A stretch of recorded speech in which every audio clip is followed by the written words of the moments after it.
अब इस क्वेश्चन में ये पास पेपर का क्वेश्चन है, मिक्स कॉस्टिंग के ऊपर क्वेश्चन है। देखो कहता है, explain the principle, explain what explain the principle behind life cycle costing and briefly state why W in particular should consider this life cycle costing principle। 4 mark का straight forward question, 4 marks का straight forward question. तो इसका straight forward answer है भाई, life cycle costing क्या होती है।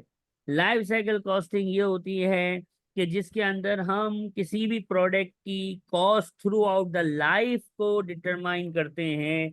Cost through out the life का मतलब क्या पढ़ा है हमने? Cost through out the life का मतलब ये होता है कि प्रोडक्ट डेवलप होती है, डेवलप होने के बाद वो मार्केट में आती है, मार्केट में आके कुछ प्रोडक्ट ग्रो हो जाती हैं, फिर मेच्योर होती हैं, फिर डिक्लाइन होती हैं, और कुछ प्रोडक्ट मार्केट से बाहर भी चली जाती हैं। ये थ्रू आउट द लाइफ है। अब इससे बहुत सारे फेजेस होते हैं। कुछ प्रोडक्ट्स जो हैं वो मार्केट से बाहर जाने के बजाय नीचे आने के बाद फिर अपग्रेड लेके दोबारा से उठना शुरू हो जाती हैं। कुछ प्रोडक्ट इंट्रोडक्शन के बाद ही मार्केट से बाहर निकल जाती हैं, यानी लोग उसको एक्सेप्ट नहीं करते। कुछ प्रोडक्ट मेच्योरिटी के बाद जो लोग होते हैं वो डिक्लाइन का वेट नहीं करते, यहीं पे अपग्रेड कर देते हैं और प्रोडक्ट और बूम की तरफ चली जाती है। तो नंबर ऑफ फेजेस होते हैं। तो product life cycle is a costing method या कॉस्टिंग टेक्निक जिसकी आमतौर पे थ्योरी आती है।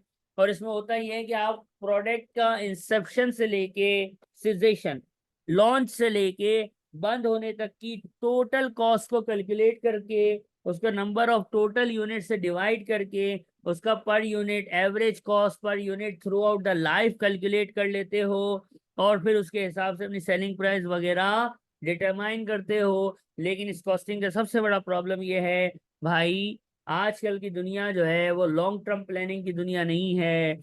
कभी कोरोना आता है, कभी हाइपर इन्फ्लेशन आता है, कभी डिफ्लेशन आता है, कभी पता नहीं क्या आता है, कभी स्टॉक मार्केट क्रैश हो जाती हैं जैसे आजकल यूएस में हुई हुई है, कभी क्या तो कभी क्या तो कभी क्या, रोज कुछ ना कुछ हो रहा है। तो भाई एक प्रोडक्ट आपने सोचा कि 10 साल चलेगी, तो 10 साल की तू कैसे प्रिडिक्ट कर सकता है आज की दुनिया में? तो you can't. Short term planning आज की दुनिया की जरूरत, आज की दुनिया में short term planning is necessity. Long term planning, कल को फिर कोविड आ जाए, फिर चाइनीज जो है वो पता नहीं कुछ उल्टी सीधी हरकतें करें, फिर कोई चौड़मिट चौड़मिट शौड़मिट टॉर्मिट आ जाए, कहाँ जाएगी दुनिया? अल्लाह अकबर। पाकिस्तान के हालात आपको पता है, आपको यूके के हालात हम बताते हैं कि बड़ी इन्फ्लेशन है, बड़े हालात वहां भी खराब हैं। तो अल्लाह गनी, अल्लाह गनी। ये कॉस्टिंग का सबसे बड़ा प्रॉब्लम ये है कि लॉन्ग टर्म की बात, टोटल लाइफ की बात हमें कल का भी नहीं पता है। इकोनॉमिक्स वाले जो इकोनॉमिस्ट होते हैं बड़े बड़े, वो खुद बावले हुए हैं कि ये दुनिया कितने जा रही है, क्या से हम बनाएं डिमांड ग्राफ, ये सप्लाई ग्राफ। तो यहाँ पे प्रॉब्लम हो गया। द प्रॉब्लम इज कि हम लॉन्ग टर्म डिसीजन में आज की दुनिया में इसको इस्तेमाल नहीं कर पाएंगे। लेकिन अगर इसके हम प्रोस की बात करें तो इसके एडवांटेजेस ये है कि लॉन्ग टर्म में पूरी प्रोडक्ट की कॉस्ट हम निकाल लेते हैं, एवरेज कॉस्ट। तो हमें पता होता है कि इस कॉस्ट से नीचे सेलिंग प्राइस सेट करने पे कभी ना कभी कहीं ना कहीं लॉस हो जाएगा। तो हम अपनी प्राइजेस को उसके हिसाब से और अपनी मार्केटिंग कॉस्ट को उसके हिसाब से ही क्या करते हैं, सेट करते हैं, ताकि हमारी लॉन्ग टर्म में प्रोडक्ट से कभी भी लॉस ना हो। ये हमने 5 मार्क्स की तकरीर फरमाई, इसमें कोई तकलीफ कोई टेंशन। अब आगे बढ़ेंगे, कहने वाले ने क्या कहा।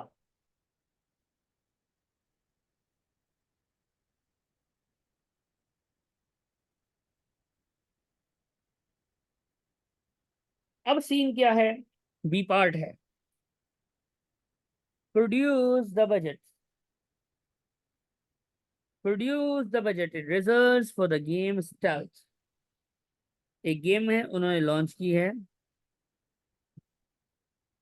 ठीक है, गेम है उन्होंने लॉन्च की है, उसका नाम रखा है स्टाइल्स। उसका बजट आपको बनाना है और असेस करना है the game expected performance taking into account the whole life cycle of the game. अल्लाह अकबर, अल्लाह अकबर। क्वेश्चन अब पढ़ते हैं, फजूल की इंफॉर्मेशन दी हुई है बहुत सारी, लेकिन काम की भी है।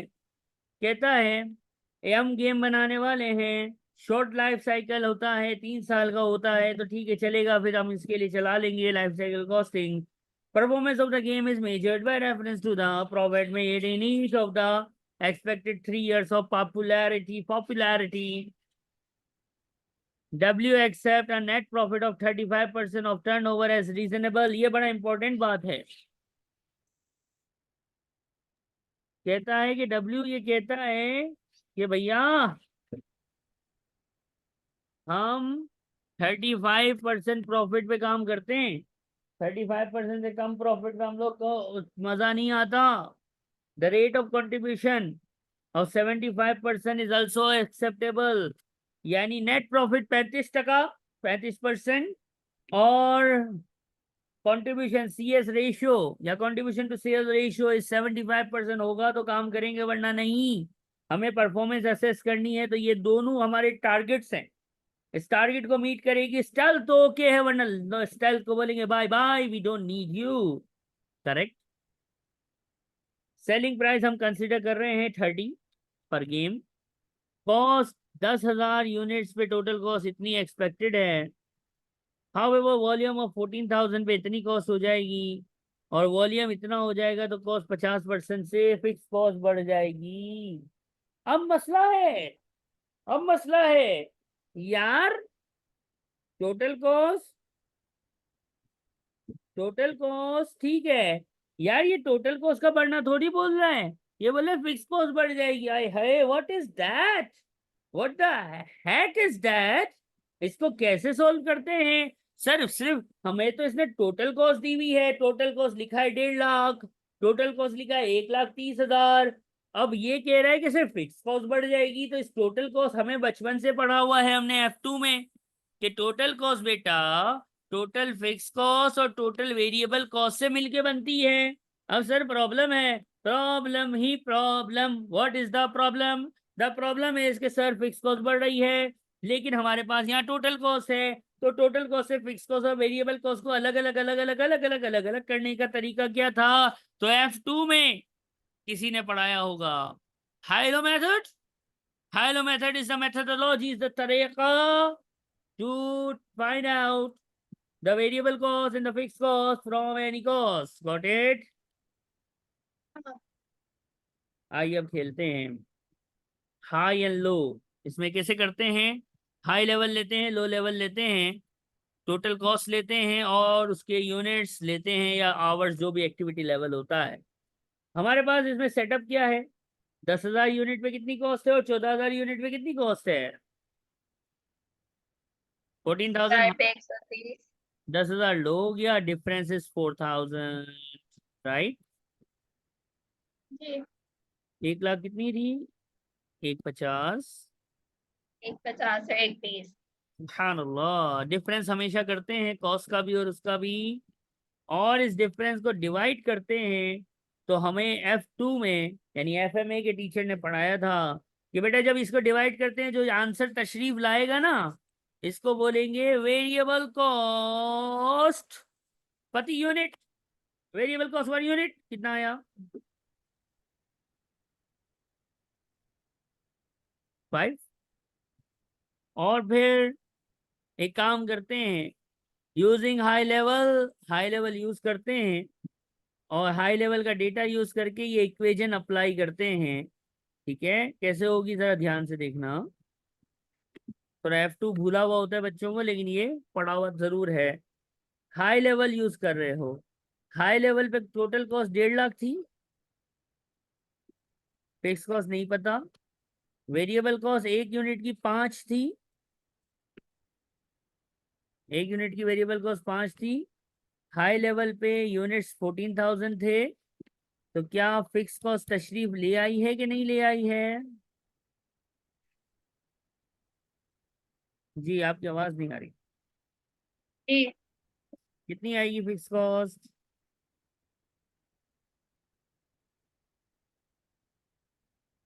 80,000। नहीं, दोबारा करो।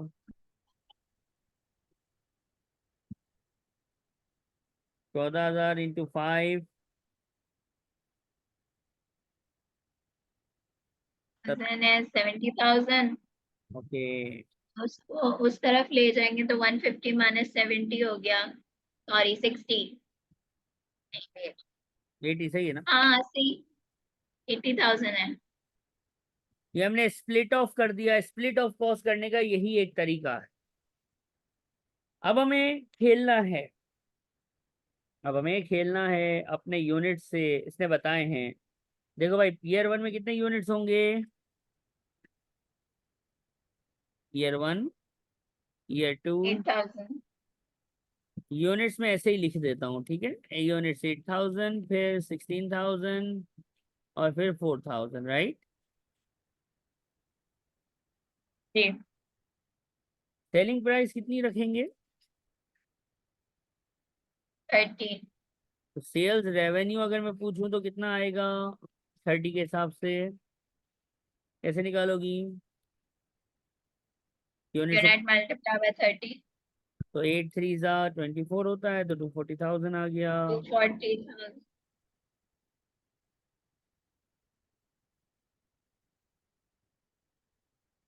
यहाँ तक कोई प्रॉब्लम?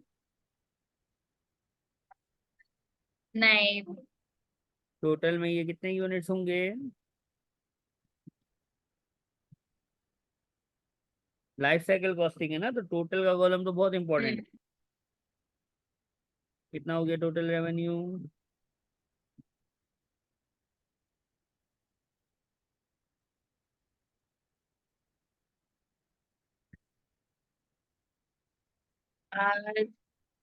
732,000। क्यों? 240, 480 और 120,000 है ना ये। सर वो आपने एक जीरो मिस कर दिया इसलिए गलत आ रहा था। हाँ, ओके, अब सही है। हाँ। अब वेरिएबल कॉस्ट भी है और फिक्स कॉस्ट भी है। वेरिएबल कॉस्ट कितनी कैलकुलेट की है हमने? 5। 5। आओ बताओ, कितनी आएगी पहले साल?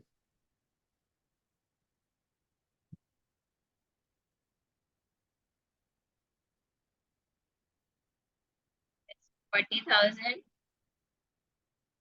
Second year. हाँ 40। हाँ। सेकंड का है 80,000। और थर्ड का?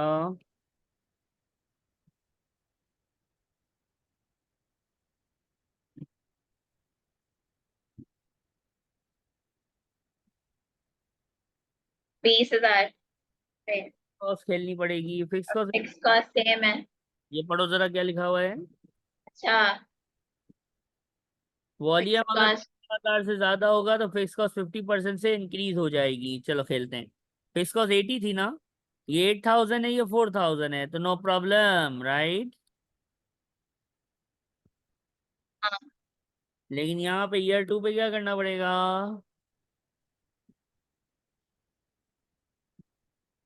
50% से बढ़ नहीं जाएगी। पड़ेगी 50% से। तो 1.5 टाइम से इंक्रीज कर दो तो कितना आ जाएगा?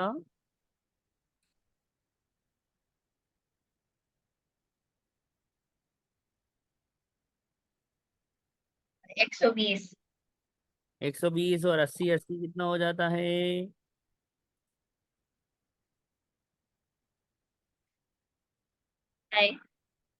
ठीक है, अब आगे बढ़ो। आगे क्या है? एडिशन पे मार्केटिंग कॉस्ट कितनी है ईयर वन में?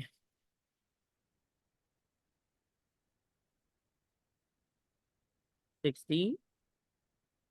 ईयर टू में? Year one and year two का 40।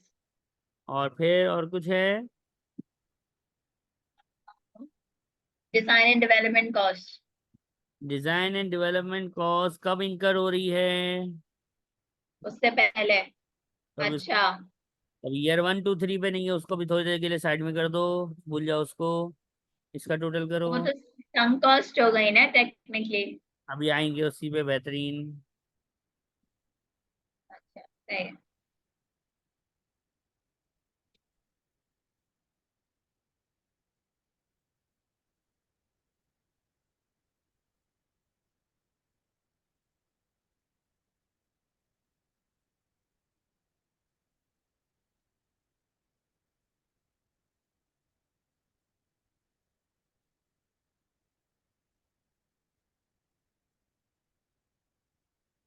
ईयर वन का है 60,000। ओके ईयर 2 का 240, वाओ ईयर 3 का है 20 और टोटल आ रहा है 320। ठीक है जी सर, एक सेकंड में मैं जरा ये कॉपी कर लूं। जी जी कैलकुलेट किया है भाई अब इवेल्युएट करना है अब इवेल्युएट करना यानी लिखना है बात जरा गौर से सुनने वाली है सबसे पहली चीज जो कि मैं सारी बातें इंशाल्लाह कोशिश में कवर करूंगा क्योंकि थ्योरी के ज्यादा मार्क्स होंगे कैलकुलेशन के कम होते हैं इवेल्युएट पेपर का नाम ही पीएम है भाई तो इवेल्युएट ज्यादा बकवास ज्यादा थ्योरी ज्यादा लिखनी है देखो भाई पहला पॉइंट क्या लिखोगे पहला पॉइंट ये लिखोगे थ्रू आउट द लाइफ कोई भी साल ऐसा नहीं है कि प्रोडक्ट माइनस में गया हो इंग्लिश में the fact is that the life cycle of the product is 3 years and each year the product is giving us a profit ultimate result 3-year combined profit is 320,000 over 3 years यहां तक बताया फिर आप ratios को calculate करके comment करोगे इसके target थे ना क्या था target 75% 35% net profit and rate of contribution 75% सही, वो निकालना पड़ेगा। प्रॉफिट मार्जिन निकाल लें हम लोग 2 मिनट में 1 सेकंड लगेगी हाँ सर टोटल प्रॉफिट लिया टोटल सेल्स ले ली खलास कितना आया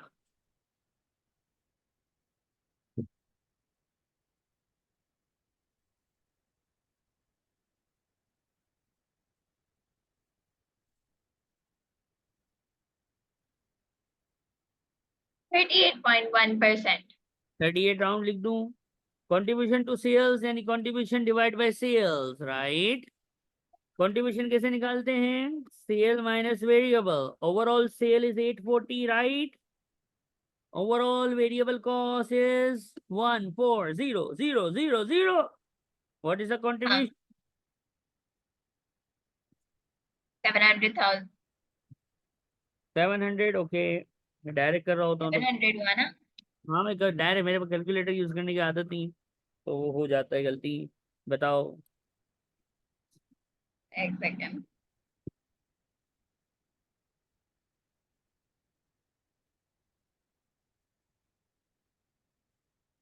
80 कुछ आएगा एक सेकंड।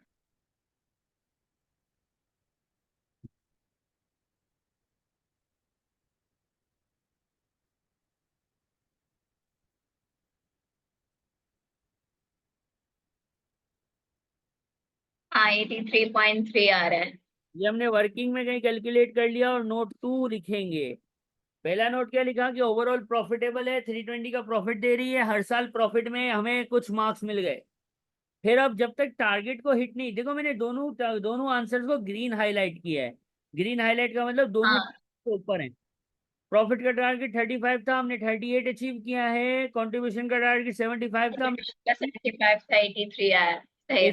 इसमें लिखना है the stealth product is making 320,000 overall, which is above the target. The target was 35%, but they achieved 38% positively. Or CS ratio, the target was 75%, but they achieved 83%, which is better than the stated target. Considering the above performance measure, we will be happy to introduce the product into the market. Any problem? हाँ लेकिन नहीं। अब यहाँ पे एक line में बता रहा हूँ अब ये एग्जामिनर ने पीछे लिखी है इसके आंसर में कि नहीं लेकिन एसीसी का जो ऑफिशियल आंसर आया था मार्किंग स्कीम उसमें ये नोट जरूर था और उसके मार्क्स अच्छे थे वो ये होता है कि भाई देखो लाइफ साइकिल का एक प्रॉब्लम है ये जो डिजाइन फेज होता है ना डिजाइन फेज उसकी कॉस्ट उसको होती है भी इंक्लूड करना पड़ता है। अब ये जो डेवलपमेंट है ना development cost life cycle costing कहती है development cost is a sunk cost, उसको नहीं लो। मेरी बात सुनो, मैं जो समझा रहा हूँ, जब आप थ्योरी आपने पढ़ी या कहीं से भी आपने पढ़ा है, तो टीचर ने ये पढ़ाया है कि बेटा बात सुनो, द इनिशियल डिजाइन कॉस्ट, क्या, the initial design cost was significant but must be ignored while you are calculating your profits, right or wrong? जी जी। अब ये लाइफ साइकिल का अपना देखो, हर कॉस्टिंग की अपनी assumptions हैं। तो लाइफ साइकिल कहती है डेवलपमेंट फेज जो है ये संक कॉस्ट है, इसको तो इग्नोर करो, ये प्रॉफिट में माइनस नहीं होता, ये प्रॉफिट में माइनस नहीं कर नहीं होता। सकते, इस कॉस्टिंग की assumption है। तो हम ये कहेंगे कि भाई because of the life cycle costing assumption, the development cost की, डेवलपमेंट फेज की कॉस्ट को हम प्रॉफिट से माइनस नहीं करते, इसको इन्वेस्टमेंट समझते हैं। लेकिन बट अकाउंटेंसी की बात करें, बट कमर्शियल लाइन की बात करें, बट करंट प्रॉफिट प्रैक्टिसेस की बात करें, तो अगर हम ये देखेंगे ना, तो हमारा अगर ये डेवलपमेंट कॉस्ट हटा दी जाए तो हमें 3 सालों में जस्ट 20,000 का चिल्लड़ प्रॉफिट मिलेगा, और 840 का रेवेन्यू है, तो ये कितने परसेंट हुआ? बहुत कम। 2% कुछ आ रहा है मेरे ख्याल में, 2.4% हुआ। अल्लाह अकबर। 2.4%। यानी टारगेट 35 का तो किसी का अच्छा भी अचीव नहीं कर सकता। यानी अगर लाइफ कुछ भी नहीं। साइकिल को इग्नोर करके नॉर्मल मार्केट प्रैक्टिस देखी जाए, तो ये प्रोडक्ट ऑल्दो प्रॉफिटेबल है, लेकिन एक चिल्लड़ सा नन्ना मुन्ना सा नाजुक सा 2 पॉइंट। तो ये कमेंट जरूर लिखना होता है कि भाई in order to properly assess the performance of a product we must consider the design phase cost, otherwise it seems to be bit misleading और seems to be bit away from the reality. ये एक note आखिरी में जरूर लिखना होता है, जो कि ड्रॉबैक ऑफ लाइफ साइकिल है। एग्जामिनर खुश होगा, शाबाशी देगा। Got my point. ठीक है ठीक। और आखिरी पार्ट क्या है? हाँ हाँ, Explain why incremental budgeting is a common method of budgeting and outline the main problems with an approach. Costing के साथ बजटिंग का चैप्टर चिपका दिया है भाई ने। इंक्रीमेंटल कॉस्टिंग क्यों कॉमन है, क्यों आसान है, क्यों बहुत ज्यादा यूज होता है, और उस अप्रोच की ड्रॉबैक्स बताओ, तो हम हैं, हम बताएंगे, क्यों नहीं बताएंगे। इंक्रीमेंटल बजटिंग क्या होती है भाई? What is incremental costing, incremental budgeting? Very easy, very simple, just अब देखो, ये इतनी ऐसी चीज है कि ये है तो आपको कहीं से भी किसी भी नोट्स में मिल जाएगी, हर जगह पे अवेलेबल। सिंपल इंक्रीमेंटल, या पीछे से पढ़ लो। इंक्रीमेंटल बजटिंग क्या हाँ। इंक्रीमेंटल बजटिंग ये होती है कि पिछले साल का बजट और अगले साल के बजट में कुछ परसेंटेज का फर्क होता है, कहानी खलास। इन्फ्लेशन को एडजस्ट कर लो, पिछले साल के बजट में इन्फ्लेशन को एडजस्ट कर लो, अगले साल का बजट आ गया, वाह वाह वाह वाह वाह। That is called incremental budgeting. Time saving है, इजी है, कॉमन टू यूज इसलिए है कि आजकल इन्फ्लेशन ही तो सब है।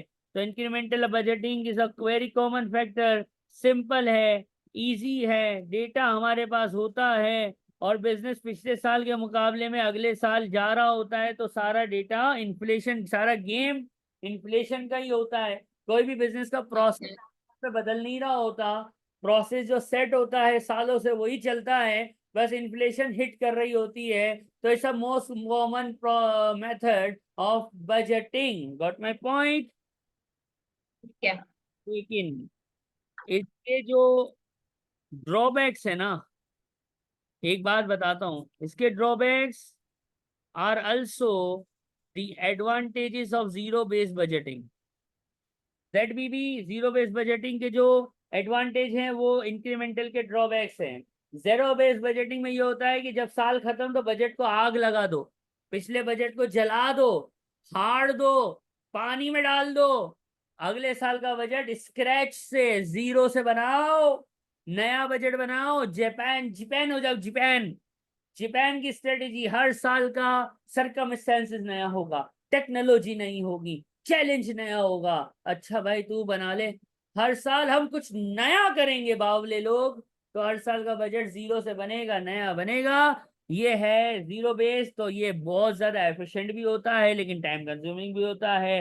नई चीज आ रही हो, नया चीज प्रोसेस आ रहा हो, तो फिर इस तरह से जीरो बेस्ड बजटिंग जो है वो काम में आती है इंक्रीमेंटल के। ये थोड़े से ड्रॉबैक्स हैं जो मैंने अभी बताए। इसमें कोई प्रॉब्लम है तो बताइएगा, otherwise we are done with this question. खलास, फिनिश। ठीक है सर, सही है सही है।